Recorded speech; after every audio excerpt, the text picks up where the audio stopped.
where the guys at mindset wise after Tuesday? I mean, I feel like they're in a good place. I certainly there was a level of disappointment in the locker room, but you know, I don't sugarcoat a whole lot. You know, we didn't play well enough to beat a team like that. Um, Certainly on the defensive end, and they owned it. They get it, but there's no lingering dejection or anything. We've done a lot of heavy lifting over the last couple of weeks, and feel confident that we can get ourselves back on track here. You know, not that it's going to be easy going on the road, especially the road swing we've got, but the guys are in a good place mentally. Do you think that kind of the disappointment kind of speaks to what they expect of themselves? Like, yeah, I mean, I hope so. I hope so. You know, I want them disappointed. You know, I don't want them to feel good about having a chance. You know, there's some things that we could have controlled better to give ourselves a better chance to win. Take care of basketball, make your free throws. But they play really well, and sometimes you tip your hat to your opponent, give them credit for being really good that day, figure out how you can get better and get ready for the next one. So. You have to prepare for a TCU team with or without Miles or Lincoln, or is it? We prepare like the best players are going to play, you know, all of them. And if somebody, you know, they haven't played this year, we'll try to look him up and see if he's going to be available as well. But we know they're a really, really good team. You know, we watched them do what we couldn't do in Lawrence, all right, not too long ago. Take a double-digit lead and make it a blowout, which never happens in that building. So, you know, they still have the same pieces, albeit they're not as healthy as they were then, but no one is. I mean, everybody's dealing with something. So, yeah, we'll prepare like they'll have their best guys and know that we'll have a heck of a fight on our hands. Do you see anything different from them since the last time you guys played them, or is it? Not particularly. I mean, you know, the way our schedule's falling, I mean, it's like we've gotten everybody twice in like a 2-week span. You know, we had it with Texas, we had it with OU, we got it with these guys. So, you know, you really haven't had a whole lot of time to change much in just that short amount of time. I think it's only been 3 games actually. So they're still fast, they're still really athletic, still real physical. They pride themselves on the defensive end, and we've got to be ready to meet that challenge. How different are they with Mike in the lineup? I mean, obviously, he's a preseason player of the year in the league for a reason, you know, and a guy who, you know, has been the head of the snake for his entire career there. So I think there's a level of comfort. The other guys he raises the level of play for everybody else. He takes pressure off those guys having to make plays for themselves all the time. But it's not like he's a guy who shoots 30 balls a game. He plays the game the right way, and you know, I could very well see him playing 30 minutes and taking 6 or 7 shots, maybe even. You know, so it's not like he's going to come in and try to become something he's not. You know, he's a well-rounded player who's going to take what you give him, but I think he boosts the morale and confidence of the other guys, which obviously makes him really, really dangerous.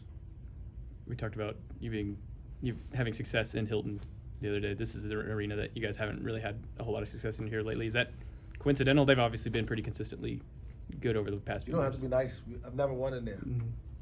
I'm well aware of that. And to be honest, I don't know how many times we've actually played well in my time here, down there. I've been on the bench for a win. It was obviously my years in the system, but I'm aware of it.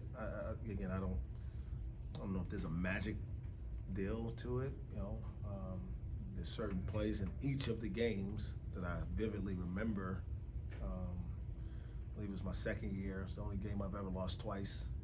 They make a shot I thought was at the buzzer. We go through the handshake line and go to the locker room, and then we get called out and told that there was time left, except the time was 0.2 seconds. So we couldn't get a shot off. It's like cruel and unusual punishment. It's like double jeopardy. So we go out, we inbound the ball, and we go through the handshake line again. So I got one more L in there than you even know about. Mike, I know it was a topic on Tuesday night, and now that you've gotten to see the film, have you learned any more about Bryce's discrepancies between the two halves? Yeah, I mean, we kind of talked about it as a staff. It's not necessarily something tactical, as much as it is just, getting in the flow a little bit earlier in the half and helping them understand, even though teams may try to guard you different, we're not running different offense. You still have to find ways, and part of it, you got to make your free throws, got to cut down the turnovers, and obviously you got to be able to be a better finisher. But I think part of it is just processing that. Even though maybe the defense makes an adjustment, maybe plays a little bit closer to you, still got to find ways to be more aggressive. Because it's not just that he's not scoring; he's also not taking as many shots. Like that's a big part of it. Like you still got to find some attempts in there, especially considering there's no doubt he's up. I think it was sometimes maybe a question whether him or Avery were kind of the main perimeter offensive options. No doubt that he is, but just need him to have the mindset of we need him to be as aggressive throughout the whole game. And Caleb was talking about it just before you. What were kind of the conversations leading into the season you'd have with him, especially since Keelan left? I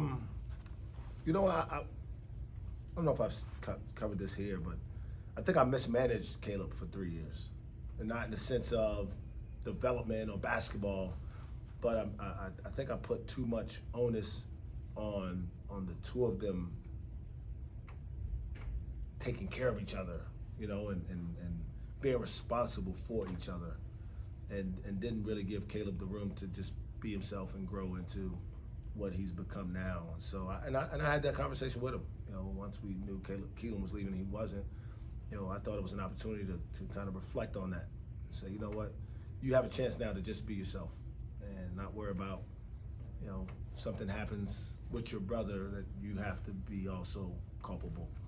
And that probably was a mistake on my part. But it's kind of a natural expectation, at least in my mind. I never had a brother.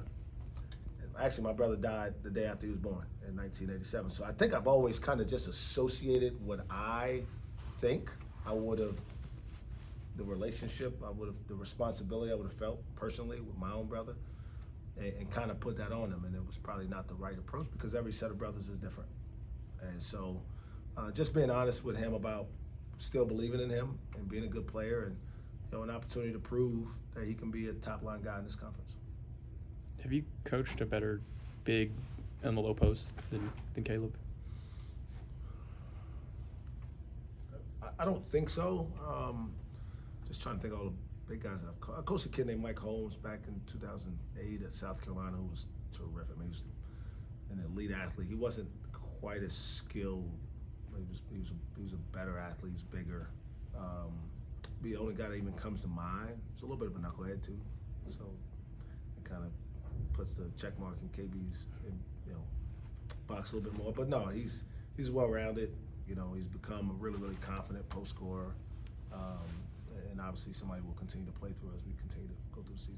This is the first time you really had to, or not had to, but have played through a post man in your time as a head coach. Did you have to learn about that, or is it difficult? It seems like simple, throw the ball down to the low block. What are the kind of difficulties in that? Yeah, getting it to him is not as easy sometimes as it seems. We had trouble the other night, because the game's a little more physical in there. So a guy who's still not the most physically imposing guy. It's not like he's Zach Edey. Zach Edey, yeah, just go down there, stand, throw it. Good luck, So yeah, you got to kind of move him around a little bit, kind of disguise some things maybe early in offense, and then try to find the places still where he's most comfortable, because he's not most comfortable everywhere. And so we try to be conscious about getting him in his hot spots, so to speak. I talked with him a little bit about it, but that initial bounce, whenever he first gets it, that's whenever he knows he's going to get doubled or not. How much, we talked a little bit about it post game, but how much does that, whatever they're going to do to him, control what you guys do offensively night to night? I don't want to say it dictates it, but it definitely influences how, because just because they double doesn't mean we're not going to throw it in. In fact, sometimes it means we need them to throw it in more, because now if we space the floor properly, we're playing 4-on-3 somewhere. And so it's just a matter of how aggressive they are, and then making sure that we still can find ways to get them in some single post situations, like when you catch the ball on one block or the other, help size established, and if the team was doubling, it's easier to get there, as opposed to if you can get some passes in the middle of the lane. It's hard to figure out which guy's supposed to come. So sometimes you can still get him some shot opportunities. So he still can always get some offensive rebounds, get some runouts, early transition before teams get set, to find ways to score for us. I don't think we'll see you before West Virginia. What you Unless played you're coming, Morgantown. No, I'm not. There is that was like your second conference game of the season. What's different about them this deep into the conference schedule than the last time you played them? That's a great question. I really don't know. I don't coached against Coach Huggins a few times even before I got here. Not a few times before I got here, but coached against him before I got here, and he hasn't changed a whole lot. You know, he's been really successful doing the things that he does well, and he's got a big physical team. Free throw shooting is always important in those games because somehow the way the game's played against them, there's always a lot of fouls. So, you know, without really giving you a whole lot of detail, because I just haven't watched them that way in terms of scouting, I just know that it's usually a very, very physical game and a team that can withstand, you know, some real blows, foul trouble sometimes, usually has success. All right, wrap it up there.